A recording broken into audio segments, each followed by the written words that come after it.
자, 반갑습니다. 대성마의 학생 여러분, 사타먼저 여러분, 최입니다. 자, 수능 보느라 고생들 하셨습니다. 물론 이 해설 강의를 보는 학생들은 이제 수능을 준비하는 학생들일 것이라고 생각이 듭니다. 자, 해설 강의 시작할 거고요. 전문학 해설이 아닌 EBS에서 가장 높은 오답률을 기록한 10문항만 해설하도록 하겠습니다. 자, 그러면 자, 1번, 2번, 3번, 4번은 쳐내고요. 자, 5번 갑시다. 자, 여지없이 정부 형태 문항이 나왔습니다. 좀 난도가 있게 나왔고요. 자, 볼게요. 자, 다음은 네모네모국의 정치 상황을 정리한 것이다. 자, 정부 형태 변경 전후 네모네모국의 정부 형태는 전형적인 대통령제 또는 전형적인 의원 내각제 중 어느 하나에 해당합니다. 변경 전후에요.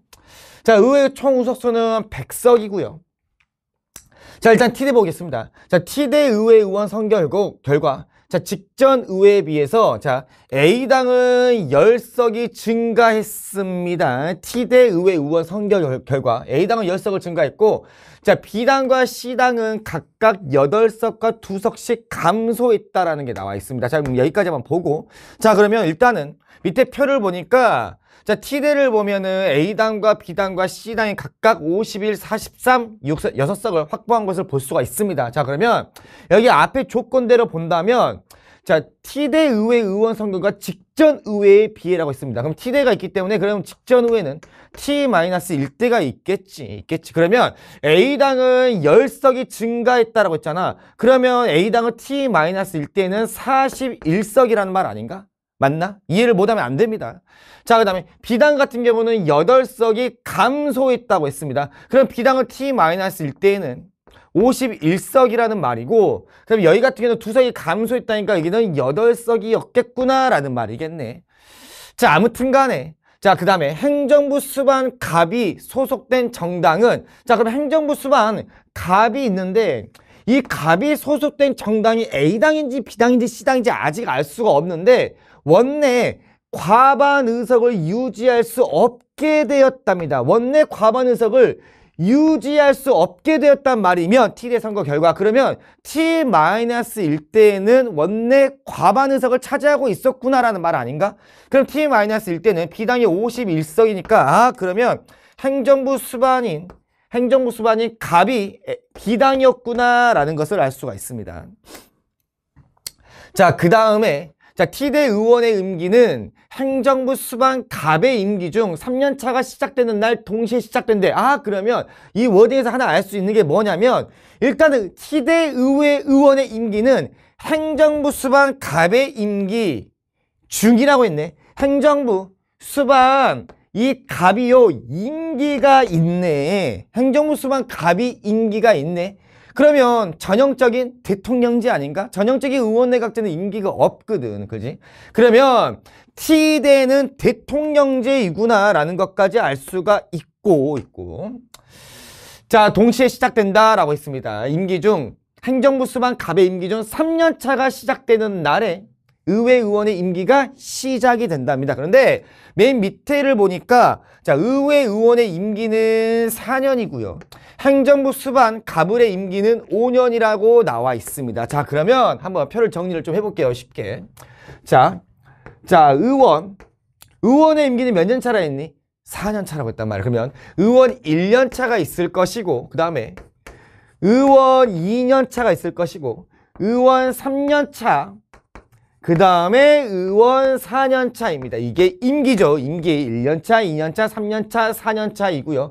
그 다음에 T-1대, 그 다음에 T대, 그 다음에 T+1, 그 다음에 T+2가 있습니다. 2가 있어요. 자, 그러면 다시 자, T대 의회 의원의 임기는 행정부 수반 갑의 임기는 3년차가 시작되는 날 동시에 시작된대. 즉 T대 의원의 임기는 갑의 임기 자, 갑의 임기 3년 차가 시작되는 날 시작이 된대. 어렵지 않지? 시작이 된대. 그러면 갑은 임기가 몇 년 차라 했니? 5년 차라고 했단 말이야. 그러면 이때는 갑의 임기는 4년 차일 것이고 이때 갑의 임기는 5년 차가 되겠네. 여기까지 말 수 있니? 더 할 수 있지. 여기는 얘들아 여기는 5, 4, 3이니까 여기는 갑의 임기는 여기는 2년 차이구나. 그럼 여기는 갑의 임기는 1년 차 이때 시작이 됐구나라는 것까지 알 수가 있지 않나? 맞지? 자, 그 다음에 또 더 추가적으로 알 수가 있는 게 뭐냐면, 자, 이 t-1대를 보면 갑이 지금 현재 B당입니다. 그리고 원내 51석 과반응석을 차지하고 있기 때문에 요쪽 있죠. 자, 요쪽은 지금 갑이 지금 현재 B당이고요. B당은 현재 51석, 전체 100석 중에서 51석을 차지하고 있고 행정부 수반도 B당이니까 B당은 여당이겠네. 여당이 51석을 차지하고 있으니까 이쪽은 여대야소라는 말 아니야? 맞니? 자, 그러면 이때는 이제 갑은 다시 B당이고 T대에는 43석 아니야. 그럼 나머지 AC당이 야당이잖아. 57석이. 그렇기 때문에 요쪽 있죠. 자, 요쪽. 자, 요쪽은 여기다 적을게요. 요쪽은 요소야대라는 거 아닌가? 요소야대입니다. 괜찮지? 자, 그 다음에 다시 제시문 또 돌아가 볼게요. 자, T+1대 의회 의원 선거 결과 행정부 수반 을이 소속된 정당은 원내 과반 의석을 유지할 수 없게 되었대. T+1대는 행정부 수반은 을인데 원내 과반 의석을 유지할 수 없게 되었대. T+1대. 그러면 T대에는 A당이 과반 의석 51석이었잖아. 아, 유지할 수 없게 되었으니까 을은 A당이네 라는 말 아닌가? 을은 A당이네 라는 것입니다. 그러면 행정부 수반이 을이 된 것이니까 그럼 여기가 을 1년차, 여기는 을 2년차, 을 3년차, 을 4년차, 그 다음에 여기는 을 5년차가 된다라는 말이고 그 다음에 여기서 또 알 수 있듯이 여기는요 T대에는 을은 지금 현재 A당이고요. A당입니다. 그리고 A당은 51석을 차지하고 있었네. 그러면 이때는 여대야소였구나 라는 것까지 알 수가 있습니다. 여대야소였구나. 그런데 T+1대에는 A당이 44석을 차지하고 있죠. 행정부 수반 을이 소속된 정당이 A당이 44석을 차지하고 있으니까 요때 있죠. 요때. 자, 요때는 요소야대이구나 라는 것도 알 수가 있고 그 다음에 T+1대 을의 임기가 종료되었고 의원의 임기도 종료가 되었네 라는 것까지 알 수가 있습니다. 자, 그 다음에 마지막 볼게요.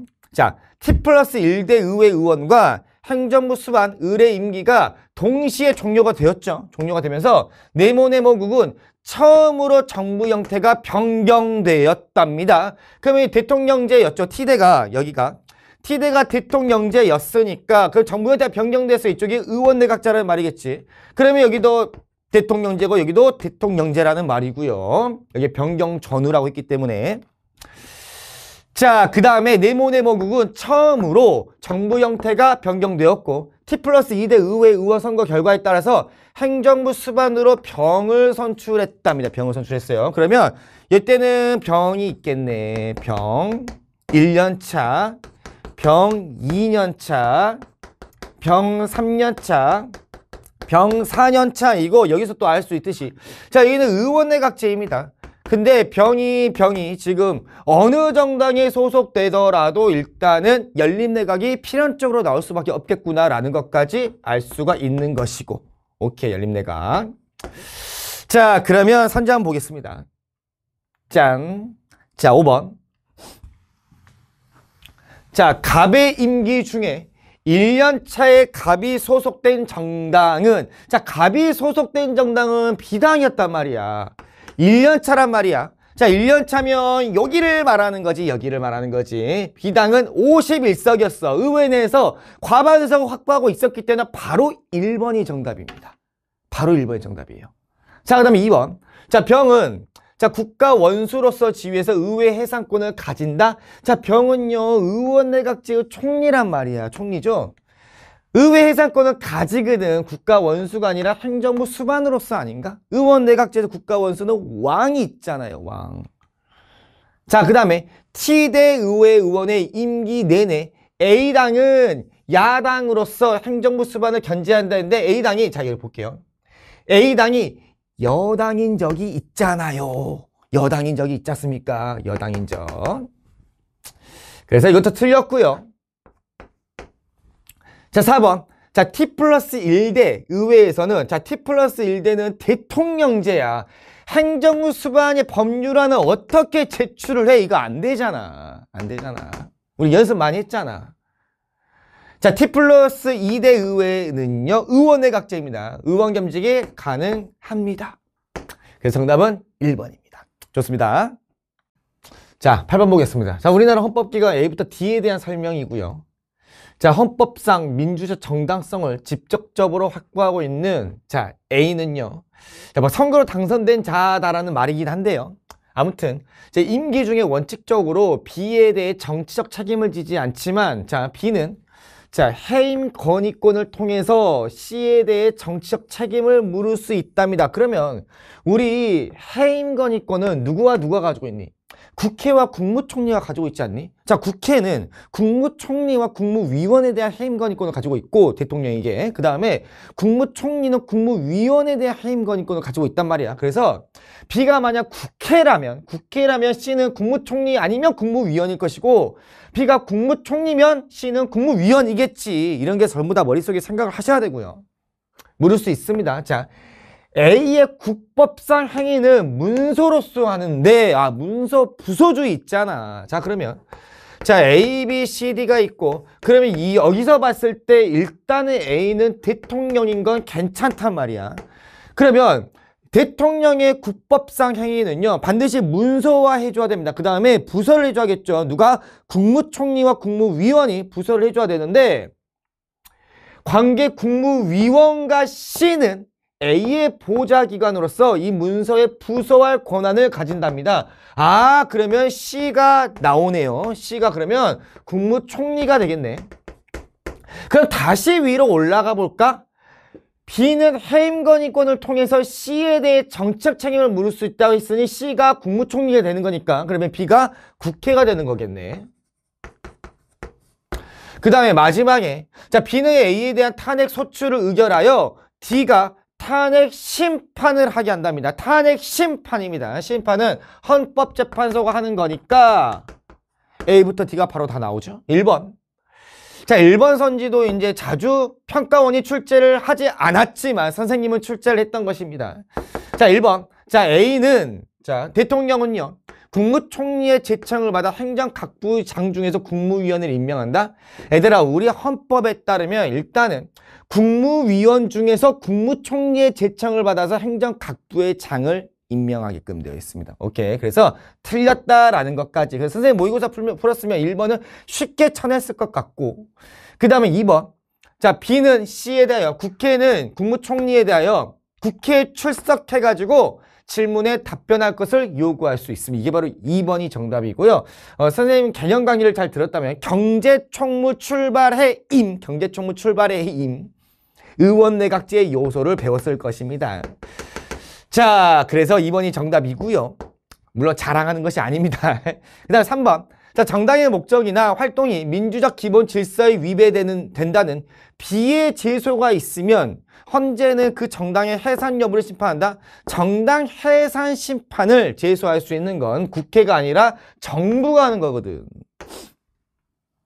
자, 그 다음에 헌법재판소는 대통령의 선거의 효력을 다투는 선거소송을 관할한다. 헌재가 아니라 대통령의 선거소송은 대법원이 관할합니다.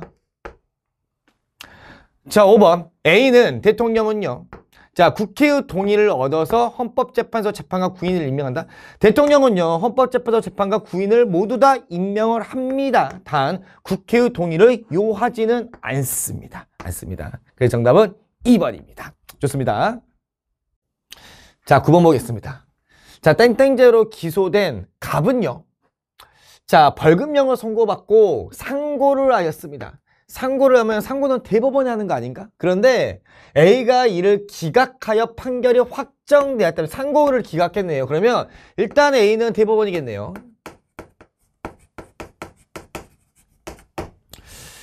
확정됨에 따라 네모네모 법조항에 따른 신상정보 등록 대상자가 됐답니다. 그래서 이 네모네모 법 조항에 따라서 신상정보 등록 대상자가 된 것입니다. 자, 이에 다른 구제 절차를 거칠 수 없었던 갑은요. 네모네모 조항이 자신의 기본권을 직접 침해한다고 주장을 하면서 B에다가 헌법소원 심판을 청구하였습니다. 했기 때문에 일단 이 B는 헌법재판소가 될 것이고, 자, B는 헌재가 될 것이고, 자, 여기서의 헌법소원 심판은 권리구제형 헌법소원 심판입니다. 괜찮지? 자, 이에 대해 헌법재판소는요, 해당 법조항이 자, 갑의 기본권을 침해하지 않는다고 일단 헌재는 판단을 했고, 그 다음에 한편 세모세모죄로 기소된 을은요, 징역형을 선고받았습니다. 그래서 자, 세모세모죄로 기소된 을은 이거의 세모세모죄에 근거해 가지고 징역형을 선고받은 것입니다. 그런데 선고받고 판결이 확정되어서 네모네모 법조항에 따라서 신상정보 등록 대상자가 되었네. 대상자 및 그 다음에 다이아몬드 법조항에 따라서, 다이아몬드 법조항이다. 다이아몬드 법조항에 따라서 DNA 감식 시료 채취 대상자가 되었습니다. 감식 시료 채취 대상자가 됐어요. 다이아몬드 법조항에 따라서. 자, 이에 검사는 을의 DNA 감식 시료를 채취하도록 하는 처분을 하였는데, 을은 이에 불복해서 C에다가 그 처분의 취소를 청구했습니다. 그러면 이 C는 일단은 행정법원인데 일단 C를 법원이라고 하겠습니다. C는 법원이고요. 취소를 청구하고, 자, 당해 사건에 적용되는 다이아몬드 법조항에 대하여 위헌법률 심판을 제청해 줄 것을 C에다가 신청했습니다. 다이아몬드 법조항에 대해서 위법심을 신청했는데요.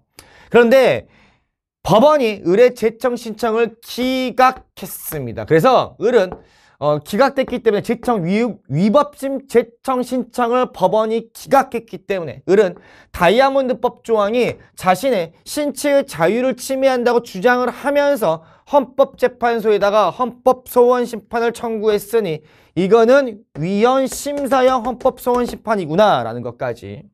자, 이에 대해 헌재는요, 다이아몬드 법조항은 헌법에 위반되지 않는다고 판단하였습니다. 1번. 자, A의 기각결정에 불복하는 경우, 대법원의 기각결정에 불복하는 경우 법원에다가 상소해서 이게 말이 안 되는 거죠. 이거 말이 안 됩니다. 불복 절차가 없습니다. 대법원의 결정은요. 그 다음에 2번. 자, 갑의 A 기각결정에 대해서 갑은 A가 어디 있니? A가 왜 안 보이니? A가, 자, 대법원이죠. 이쪽이죠. A. 자, 갑은 A의 기각결정에 대하여 B에다가 헌법소원 심판 청구했다. A의 기각결정에 대해서 헌법재판소에다가 헌법소원 심판을 청구한 게 아니라 신상정보 등록 대상자가 되었고, 이것 자체가 이에 다른 구제를 거칠 수 없던 갑은 네모네모 법조항이 나의 기본권을 침해한다면 이 네모네모 법조항이 에바예요 라고 하면서 헌법소원 심판 청구한 겁니다. A의 기각결정에 대해서 헌법소원 심판 청구하는 것이 아니라. 그 다음에 3번.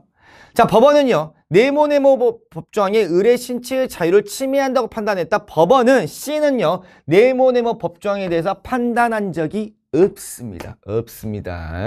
법원은요, 세모세모 법조항에 대하여 위법심 제청 신청을 했잖아요. 여기에 대해서 판단을 한 것이죠.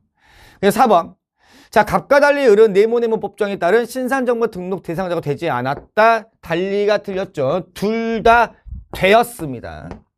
자, 5번. 자, 을이 청구한 헌법소원 심판과 달리 갑이 청구한 헌법소원 심판은 권리구제 헌법소원 심판이죠. 권리구제 헌법소원 심판이다 해서 5번이 정답이 됩니다. 좋습니다. 자, 11번입니다. 자, 교사는요, 자, A국에서 시행되고 있는 세모세모법과 그 적용 사례에 대하여 자, 우리나라 형법에 근거해서 자, 법적 판단을 해보자고 하는데, 자, A국에서는 자, 허위 영상물의 제작과 유포 등이 사회 문제로 등장하였지만 이를 처벌할 수 있는 법률이 없었고요. 그래서 이에 A국 의회는 처음으로 허위 영상물의 제작과 유포를 처벌하기 위해 2020년 6월 세모세모법을 제정을 하였습니다. 자, 그래서 2020년 6월 시행된 자, 세모세모법 제14조 제1항에 따르면 자, 유포할 목적으로 사람의 신체를 대상으로 한 허위 영상물을 제작한 자는 여기 구성요건이죠. 범죄 구성요건. 자, 1년 이하의 금고에 처한다. 형벌이 규정되어 있습니다. 그래서 금고에 처한다라고 6월에 세무세법 14조 1항이 근거가 되어 있고요. 그 다음에 자, 2021년 6월에는 자, 세무세법제 14조 제1항은 형벌 규정만요. 구성 요건을 그대로 두고 형벌 규정만 2년 이하의 징역에 처한다로 개정 시행되었습니다. 좀 더 세졌네요. 그 다음에 2020년 7월에요. 자, 22년 7월에 14조 제2항. 자, 사람의 신체를 대상으로 허위 영상물을 저장하고 시청한 자는 자, 2천만 원 이하의 벌금에 처한다라는 조항이 신설 시행되었습니다. 자, 적용사를 좀 볼게요. 자, 갑은 2020년 8월에 사람의 신체를 대상으로 한 허위 영상물을 제작하여 유포한 사실로 2021년 9월에 기소되어서 재판 중에 있습니다. 자, 일단은 1번 선지 바로 볼까요? 자, 일단 세무법의 기능은 자, 일반 국민의 자유와 권리 보장이 아닌 사회질서 유지에 있습니다. 이건 당연히 아닌 게 틀린 건 알 것이고. 자, 2번.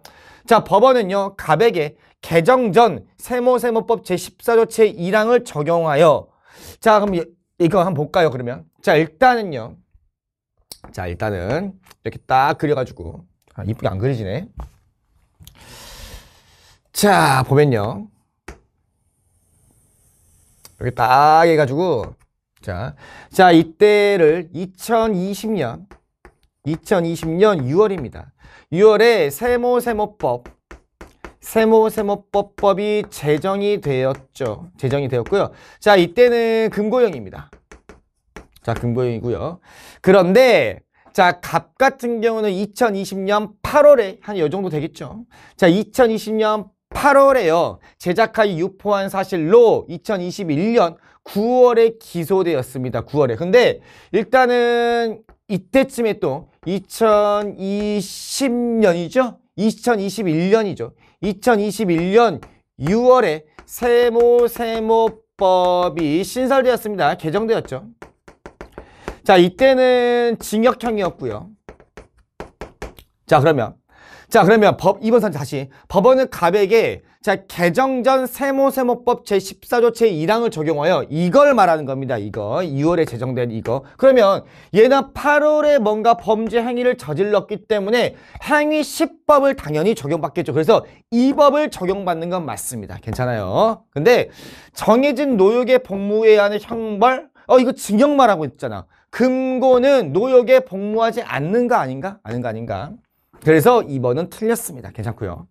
자, 그 다음에 3번. 자, 을의 행위에 대하여 나와 있는 을 볼까? 자, 을은 2021년 12월에요. 사람의 신체를 대상으로 한 허위 영상물을 제작 유포한 사실로 2022년 2월에 기소되어 재판 중이랍니다. 자, 그러면 2022년 이때쯤 되겠죠. 2021년 12월에 이때쯤에 뭔가 액션을 취했다라는 말인데 그러면 얘는 이때 행위를 저질렀으니까 당연히 행위 10법이면 개정된 세무법을 적용받지 않을까요? 당연히. 그렇기 때문에 이 법을 적용받는 게 맞습니다. 행위 10법이기 때문에. 그래서 1항을 적용하는 것은 죄형 법정주의에 위배됩니다.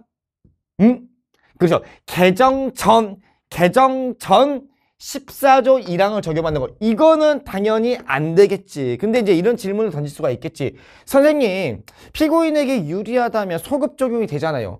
이게 일로 가는 건 당연히 안 되지. 그래, 무슨 2000년 전까지 뭐 소급 적용할 거야? 말이 안 되잖아.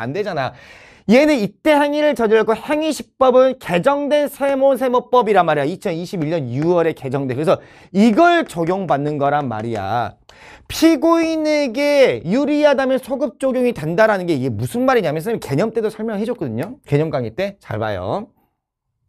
자, 예를 들어서 이렇게 딱 해봅시다. 자, 이때 당시에 뭔가의 법은 A법이라고 따져볼게요. A법이 있습니다. A법. 만약에 이 A법이 징역 5년 이하의 징역이라고 한번 해볼게요. 그런데 A법이 있는데 그런데 이때 뭔가 얘가 행위를 저질렀어요. 그런데 행위를 저질렀고 그러면 이때가 행위 10법이겠지. 행위 10법입니다. A법이 행위 10법인데 그런데 이 재판 진행 중에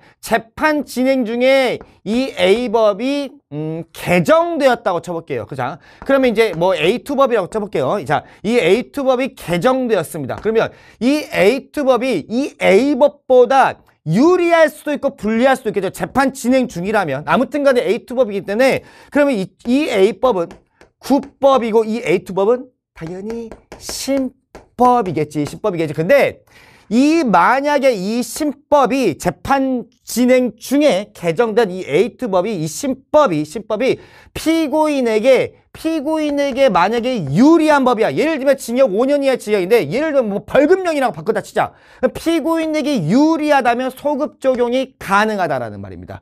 그런데 만약에 이 개정된 신법이 만약에 피고인에게 불리하다면 뭐 예를 들면 사형에 처한다라고 피고인에 불리한다면 소급 적용이 안 된다라는 것입니다. 알겠지? 이렇게 이해를 하셔야 되겠습니다.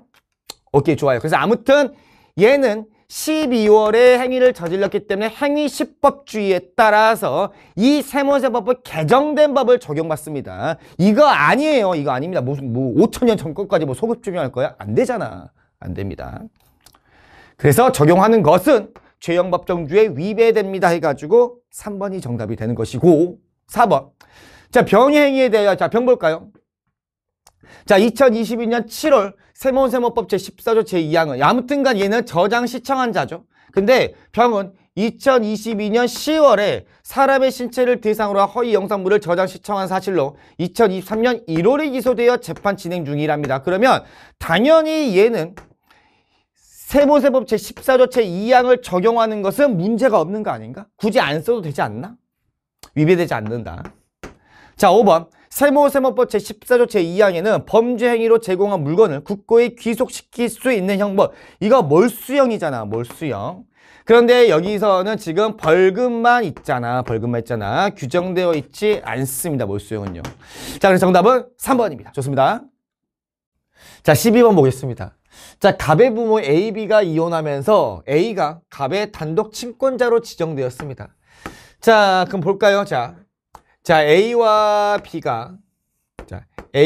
B가 이혼을 했네요. 어떤 이혼인지 모릅니다. 나와 있지 않기 때문에. 아무튼 이혼을 했고, 그 다음에 슬아의 자식 갑이 있었고, 그 다음에 이혼을 하면서 갑의 부모인 A가 단독으로 친권자로 지정이 되어 있기 때문에 그럼 갑은 미성년자이구나 라는 것까지 알 수가 있고, 그 다음에 자, 갑은 무용 공연을 위하여 을과 100만 원의 의상 제작 계약을 체결했답니다. 무슨 의상이 비싸나요? 아무튼 간에 을과 100만 원에 따른 의상 계약을 체결했지만 현재 이 갑은 미성년자이기 때문에 불완전한 계약이겠죠? 아무튼 을은 계약 당일에는 자, 갑이 미성년자를 몰랐으나 다음날 갑이 미성년자임을 알게 되었으니 을 입장에서는 철회권을 행사는 가능하겠네. 계약 당시에는 갑이 미성년자임을 몰랐으니까. 자, 일주일 후에 갑은 자, 19세 생일에 성년자가 도달이 했네요. 생일에 친구의 공연을 보러 갔다가 을에게 제작을 맡긴 의상과 똑같은 의상을 병이 90만 원에 제작해 준다라는 소개받았대요. 개이득이네. 그래서 그런데 갑은 병에게 80만 원에 해주면 안 돼요? 라고 물어봤습니다. 갑의 청약이 들어갔네요. 계약을 이렇게 체결을 하고 싶어요 라는 청약이 들어갔고, 이 청약에 따른 병이 알겠다고 승낙을 했기 때문에 이때 계약은 합치가 된 계약은 성립한 것입니다. 이때 계약이 성립이 됐고요. 아무튼 갑과 병은 80만 원의 의상 제작을 하는데 합의하고 다음날 계약서를 작성했지만 계약의 성립 시점은 승낙 시점입니다. 계약서 작성은 계약의 성립 시점이 아닙니다. 계약서 작성 날짜는. 아무튼 이후 을은 갑의 의상 제작을 완료한 상태에서 갑과 병의 계약 체결 사실을 알게 되었고 제작한 의상을 갑에게 인도를 했습니다. 일단 채무는 이행을 했고, 한편 A, B는 갑과 을이 체결한 계약과 갑과 병이 체결한 계약에 관하여 알지 못했다가 을이 갑에게 의상을 인도한 날 이 계약들에 관하여 알게 되었습니다. 1번 선제 갈게요. 자, 을은 갑이 미성년자임을 알게 되었을 당시에 갑과의 의상 제작 계약을 철회할 수 있겠죠. 계약 당시에는 몰랐잖아. 2번.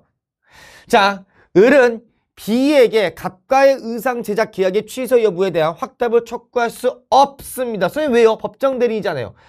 법정 대리인이긴 하지만 일단은 미성년자에 대한 각종 대리 및 동의권은 친권자에 있습니다. 친권자이기 때문에 을은 A에게 확답을 촉구할 수 있는 것이지 B한테는 할 수 없다라고 보셔야 됩니다. 그렇기 때문에 촉구할 수 없다 해서 2번이 정답이고요. 3번은 아까 설명했듯이 갑의 청약과 병의 승낙입니다. 4번. 자, A는 을이 제작한 의상을 갑에게 인도한 때 갑은 병과 계약을 체결했죠. 성년에 도달한 후에 계약을 했기 때문에 해당 계약은 확정적으로 유효한 계약이 됩니다. 그렇기 때문에 자, 갑에게 인도한 때 갑과 병의 의상 제작 계약을 취소할 수 있다? 없다. 친권자는 취소권을 행사할 수가 없습니다. 자, 그 다음에 5번. 자, 을이 제작한 의상을 인도받은 갑이 그 대금을 지급하지 않다면 채무 불이행 아닌가? 자, 갑에게 계약상 의무 위반에 따른 책임은 성립하지 않는다, 진다, 채무 불이행 책임을 지게 됩니다. 그래서 정답은 2번이고요. 좋습니다. 자, 13번 보겠습니다. 자, 법률혼 관계에 있는 갑과 을 사이에서 A가 태어난 후에 자, 한번 적어볼까요? 자, 법률혼 관계에 있는 자, 갑과 을 사이에서 태어난 A가 있고요. 혼중자네요. 아무튼 태어난 후에 B가 적법한 절차를 거쳐가지고 갑과 을의 친양자로 입양되었답니다. 미성년자겠네요. 자, 이 B가 태어났고 얘는 친양자입니다. 자, 그해 갑은요, 유언 없이 사망을 했습니다. 그럼 법정 상속이 이루어지겠네요. 한편 병은 정과의 사이에서 자녀 C를 낳았으나, 그러면 병은 정과의 사이에서 자녀 C를 낳았네. 여기다 적어볼까? 자, 병은요, 정과의 사이에서 자녀 C를 출산을 했네, 낳았으나 경제적 문제로 자주 다투었고 결국 병정은요, 법원에 이혼 의사 확인의 신청을 했네. 아, 협의이혼에서 이혼했구나 라는 거. 그러면 아, 이들은 법률혼 관계에 있었고 얘네들은 이혼을 했고 협의 이혼을 했구나 라는 것까지 이르렀고, 병이 단독으로 C에 대한 친권자 및 양육권자가 되었답니다. 자, 이후 병은 을과 법률혼을 했고요. 자, 을이 적법한 절차를 거쳐가지고 C를 친양자가 아닌 양자로 입양했습니다. 자, 일반 입양했고요. 자, 그 후 자, 병이 갑작스런 사고로 유언 없이 사망을 했고 1년 후에 C도 초등학교 입학을 앞둔 상태에서 갑작스런 사고로 사망을 한 케이스입니다. 자, 1번. 자, 갑의 사망 시 자, 을과 A는 갑의 상속인이죠. 직계 비속이고요. 배우자이기 때문에 1순위입니다. 비속 1순위. 공동 상속인이 맞고요. 그 다음에 B는 갑의 상속인이 아니다. 왜 아니야? 양자인데, 자식인데 얘도 똑같이 맞습니다. 상속인이 맞고요.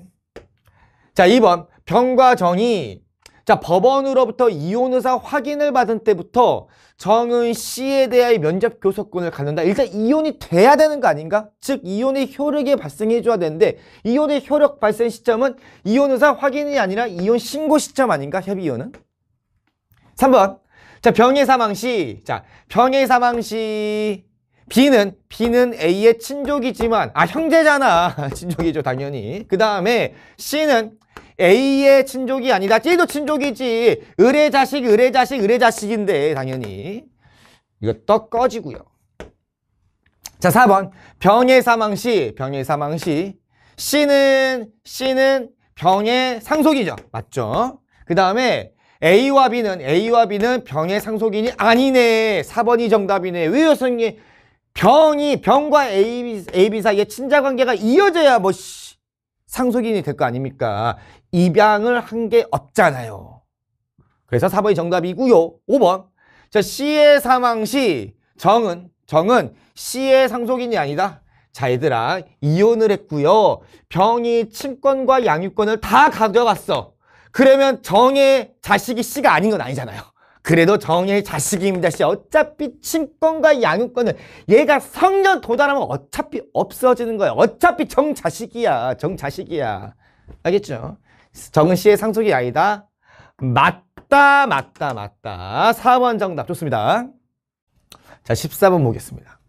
자, 갑은요, 돈을 낼 의사가 없음에도 A가 운영하는 식당에서 음식을 주문하여 먹고 도주했답니다. 개 양아치네요. 아무튼 A는 식당 앞을 지나가는 을을 갑으로 오인하고요. 아, 계산하고 가야지! 라고 하면 연극영화과 출신입니다. 연극영화과 지망생 출신입니다. 그래서 계산하고 가야지! 라고 하면서 을의 멱살을 잡고 식당으로 끌고 왔다. 자, 경찰이 수사를 통하여 A의 식당에서 음식을 먹은 사람은 을이 아니라는 사실을 밝혀냈지만 수사 과정에서 을은 정신적으로 큰 고통을 받았고요. 자, 그래서 검사는 자, A에 대해서는 폭행 혐의는 인정되지만 정상을 참작하여 기소유예 처분을 했네요. 유죄 취지의 기소유예 처분을 하였고요. 그 다음에 이후 경찰은 동종의 범죄로 수사 대상이었던 갑을 체포했고 검사는 구속 상태인 갑을 기소했네. 구속 상태에서 갑을 기소한 것입니다. 자, 1심 법원은요. 기소했기 때문에 재판이 시작이 됐겠네. 1심 법원은 갑에게 사기죄로 징역 6월에 집유 1년을 선고했고요. 검사는 항소를 했네. 하지만 갑은 항소를 포기했네. 하지만 재판 당사자 일방의 항소만으로도 항소심이 열리기 때문에 항소심은 열리게 됩니다. 2심 법원에서. 자, 그러면 1번 선지. 자, 을의 정신적 피해에 대하여 국가는 범죄 피해자 구조금 지급을 해야 된다. 자, 범죄 피해자 구조금 지급, 범죄 피해자 구조금 지급을 신청을 하면 생명 또는 신체에 피해를 입어줘야만 합니다. 그런데 정신적 피해니까 안 되고요. 2번. 검사는 A에 대해서 기소유예 처분을 했습니다. 자, 기소유예 처분은 범죄가 완성이 된다라고 검사가 판단한 것입니다. 그렇기 때문에 자구에 해당한다고 판단하지도 않았고요. 범죄가 완성이 된다라고 판단을 한 것입니다. 3번. 갑은 기소 전에, 아무튼 갑은 구속 상태였습니다. 기소 전에. 그러면 기소 전 구속 적부심을 청구하여 석방을 요구할 수 있으면 단 적부심은 검사에게 청구하는 것이 아니라 법원에다가 청구하는 것이고. 4번. 자, 1심 법원은 갑에게, 1심 법원은 갑은요 징역 6월에 집유 1년 받았습니다. 그러면 1심 법원은 갑에게 형 선고의 취소 없이 1년이 경과한 때는, 집행유예 1년이니까요. 자, 1년이 경과한 때는 공소 제기가 없었던 것으로 간주하는 것이 아니라 형 선고의 효력이 상실되는 것으로 봐야 됩니다. 자, 5번이 정답이네요. 자, 갑이 항소를 포기했잖아. 포기하였더라도 검사가 불복했기 때문에 항소심은 열리게 됩니다. 항소심이면 2심 재판이 열리겠지. 그러면 갑에게는 당해 사건의 항소심 계속 중에, 항소심 재판 진행 중에도 여전히 형이 확정되지 않았기 때문에 무죄 추정의 원칙은 계속됩니다. 그래서 5번이 정답입니다. 좋습니다. 자, 17번. 자, 평소에 장난이 심한 갑은요, 18세입니다. 미성년자네. 친구 을의 휴대전화를 실수로 깨트렸답니다. 아, 장난이 너무 심한가 봐요. 나쁜 놈이네. 아무튼 그날 저녁 갑은요, 부모의 허락을 받아 자신이 키우던 개를 데리고 산책하던 중 을을 만났고요. 갑은 장난삼아 자신의 개에게 을을 향하여 물어! 라고 명령을 하였네요. 진짜 나쁜 놈이네요. 물어라고 명령을 했고, 그래서 목줄이 풀린 갑의 개가 을을 물어서 훈련이 잘 됐나 봐, 얘들아. 진짜 훈련이 잘 됐나 봐. 그래서 명령을 했고, 그래서 목줄이 풀린 갑의 개가 을을 물어가지고 을에게 상해를 입혔습니다. 이거 부당한 침해입니다. 갑이 명령을 했잖아요, 개한테. 그죠? 그 명령을 받들여서 개가 문 거 아니야? 그지? 그렇기 때문에 부당한 침해입니다. 아무튼 을의 위급한 상황을 목격한 타인 병은 을을 구하기 위해 갑의 개를 발로 탕 찼답니다. 동물 학대 혐의로 수사를 받은 병에 대해서는 검사는 정당방위를 이유로 불기소 처분을 했네. 당연한 거 아닌가? 갑이 명령을 했잖아. 그래서 걔가 물었잖아. 그럼 현재 위난이 아니라 부당한 침해로 봐줘야 됩니다. 얘가 명령 안 했으면 걔가 물었겠냐고. 그치? 사람에 의한 부당한 침해입니다. 원인이. 그에 따른 방해하기 위한 행위이기 때문에 검사는 정당방위를 이유로 불기소 처분을 하였고요.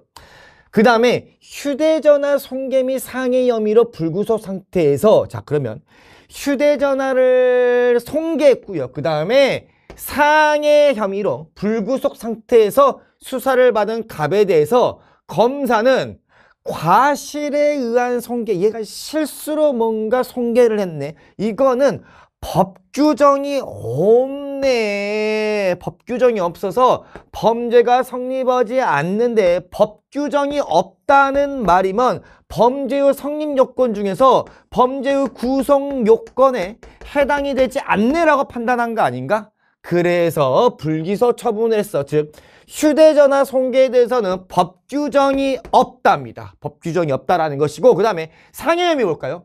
그 다음에 상해 혐의에 대해서는 정상을 참작하여 기소유예 처분에 대해서, 상해 혐의에 대해서는 검사는요 기소유예 처분을 했다가, 즉 범죄가 완성이 되지만 너를 정상 참작해 줄게, 범죄가 완성되지만 이라는 검사의 처분입니다. 자 1번, 자 갑은 18세이고요 책임 능력이 인정된다면 책임 능력이 있는 미성년자입니다. 자 그러면 갑의 부모가 책임을 질 수 있잖아. 그러면 의뢰상해에 대해서 법정감독 의무자로서 특수불법행위 아니라 일반불법행위입니다. 여기서의 특수불법행위는 책임 무능력자 감독자 책임을 말하는 것인데, 갑이 책임 능력이 있다며 일반불법행위 책임을 질 수 있다라고 이제 맞고요. 2번, 을은요 피해자이죠. 배상명령 제도를 통하여 갑에게 손해를 배당받을 수 있다는데, 배상명령 제도를 신청하려면 재판이 개시가 돼줘야 되지만, 하지만 지금 불기소 받았기 때문에 재판은 시작을 안 했습니다. 그래서 안 되고요. 배상명령 제도를 활용하려면 일단은 재판이 개시가 돼줘야 됩니다. 3번, 검사는 갑이 을의 휴대전화를 손괴한 행위에 대하여 구속요건에 해당하지 않은 것으로 판단했다. 제 신문에 나와 있잖아요. 3번 정답이고요. 4번, 검사는 갑의 상해 혐의에 대하여 기소유예 처분한 것입니다.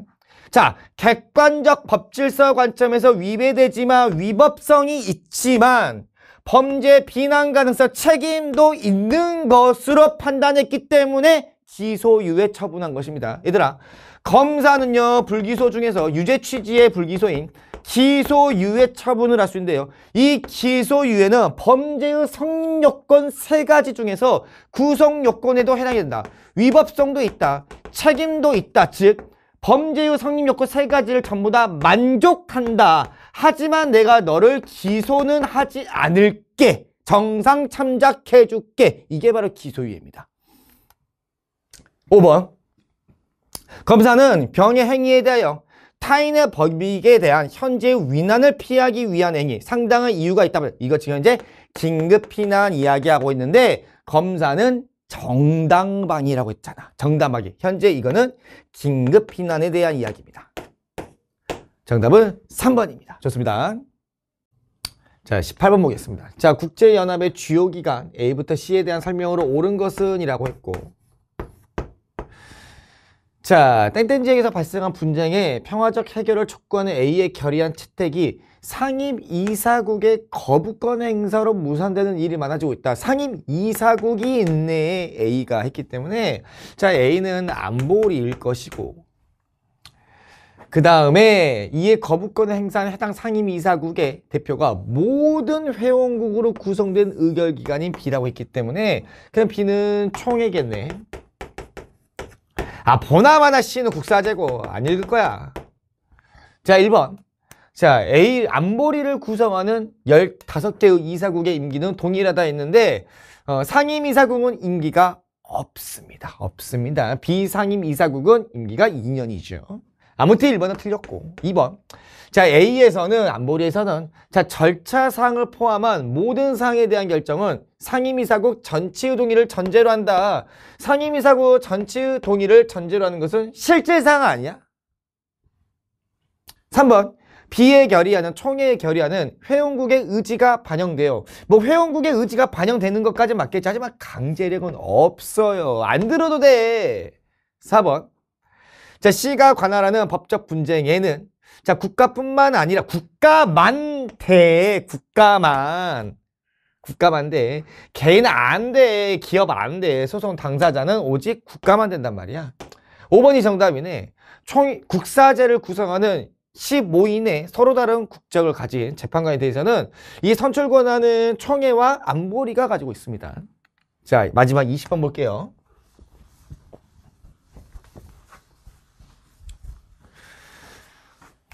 자, 갑국의회 의원 정수는 300명, 유권자는 지역구 의원 선출을 위해 후보자의 한 표, 비례대표 의원 선출을 위해 정당의 한 표를 행사하는데 1인 2표를 행사하는구나.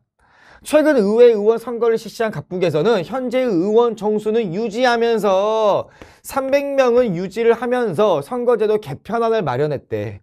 의회 의원의 당적 변경은 없는 것으로 가정하고 자료 1, 2를 근거로 각국의 선거제도 개편안에 대해서 분석해 볼까요? 각국의 현행 의회 의원 선거제도와 최근 선거 결과가 나와 있습니다. 자, 일단 지역구 의원 선출을 위한 선거구의 수는 전체 지역구 의석수와 동일하겠대. 그리고 전체 지역구 의석수는 전체 비례대표 의석수의 2배래. 아, 그러면 여기는 200개고 여기는 100개라는 말이겠네. 자, 지역구 의원 선거에서는 선거구별로 최다 득표한 후보자가 당선된데 상대 다수제로 뽑겠대. 자, 비례대표 의원 선거에서는 전국을 하나의 선거구로 하고 각 정당의 정당 득표율에 비례해서 전체 비례대표 의석수를 각 정당에 배분해 주겠대. 병립형을 말하고 있는 것이고, 그 다음에 현재 A부터 E당은 의회 의석을 확보하고 있으며 무소속 의원은 없고 A부터 E당은 모두 지역구 의석률과 정당 투표 득표율이 일치하지 않은 상태에서 자료 2 개편안입니다. 자, 2라는요. 자, 현행에서 지역구 의원 선거 제도만 변경하게 돼. 비례대표는 그대로 가겠대. 자, 지역구 의원 선거에서 전체 200개의 선거구에서 50개로 축소를 하겠대. 선거구별로 같은 수의 의원을 득표 순으로 선출하겠대. 그럼 보자. 선거구는 하나, 2선거구, 3선거구 땅땅땅땅 해가지고 50개의 선거구가 있고요. 전체 지역구 의원의 수는 200명 아니야? 200명? 그러면 같은 수의 의회 의원을 득표 순으로 뽑으니까 1선거구에서 몇 명? 4명을 뽑는단 말이야. 2선거구에서 몇 명? 4명을 뽑는다는 말입니다. 그래서 전체 200명이 되는 것이고 이해를 하셔야 합니다. 자, 그러면 일단 1번 선지 가볼까? 기억. 자, 기억 선지 봐보자.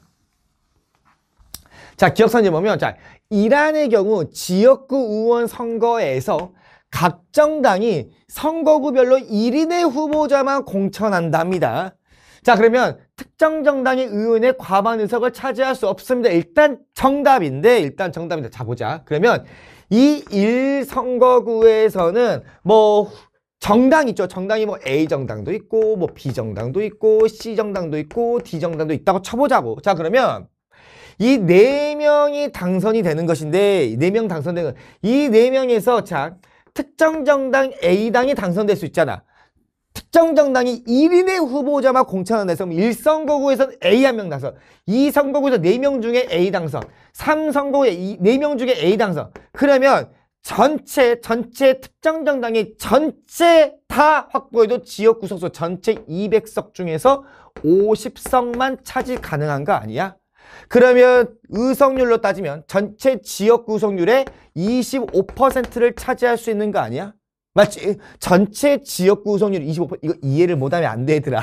이해 못하면 안 돼. 그 다음에 비례대표 의석률의 특정 정당이 만약에 A정당이 전체 다 가져갈 수 있잖아. 극단적으로 생각해보게.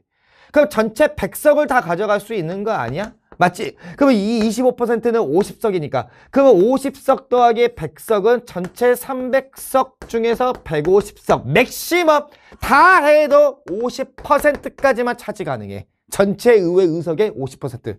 그런데 여기는 과반 의석을 정당이 의회에 내면 전체지. 의회에 내면 지역구와 비례대표 전체 의석수를 말하는 것이니까 의회 내 과반 의석을 차지할 수 없습니다. 기억은 정답이야.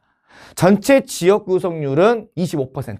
전체 의회 의석률의 50%까지만 차지가 가능합니다. 과반은 안 돼요. 이론상 불가능합니다.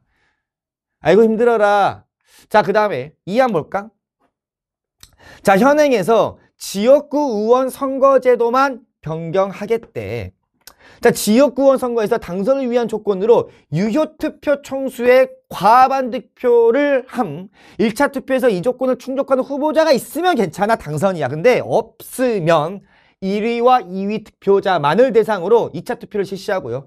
최다 득표자를 당선인으로 결정합니다. 즉 이게 바로 결선 투표제고 결선 투표제는 절대다수 대표제입니다. 절대다수 대표제. 상대다수 대표제가 아니라 절대다수 대표제. 자, 얘들아, 상대다수 대표제가 있고 절대다수 대표제가 있단 말이야. 상대다수 대표제의 장단점이 있습니다. 분명히 있어요. 일단은 상대다수 대표제의 장점은요. 일단은 쉽고 간편합니다.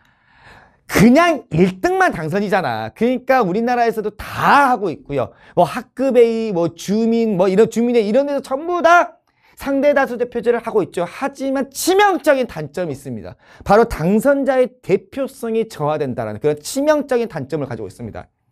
예를 들면 이런 거야. 예를 들면 1번 후보자, 2번 후보자, 3번 후보자, 4번 후보자, 5번 후보자, 1번 후보자 예를 들면 득표율이 뭐 25%, 22%, 23%, 22% 뭐 이런 식으로 뭐 15% 하자고 치자고.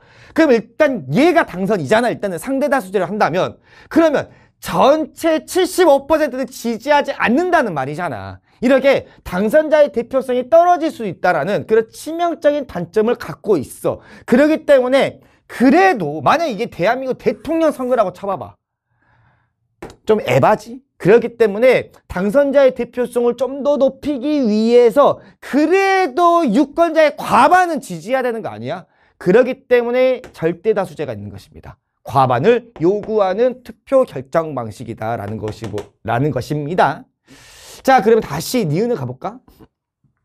자, 이안의 경우 지역구 의원 선거제도에서는 다른 후보자들이 얻은 표를 모두 합한 것보다 더 많은 표를 얻은 후보자가 당선되도록 다른 후보자들이 얻은 표를 모두 합한 것보다 더 많은 표를 얻은 후보자가 당선되도록 이거 과반을 이야기하고 있는 것이고 과반을 이야기하고 있는 것이고 현재의 대표 결정 방식은 절대다수 대표제입니다. 절대다수 대표제가 바로 과반을 요구하는 것입니다. 그렇기 때문에 니은도 정답이고 자, 그 다음에 틱은 3안을 적용하더라도 3안 볼까 얘들아?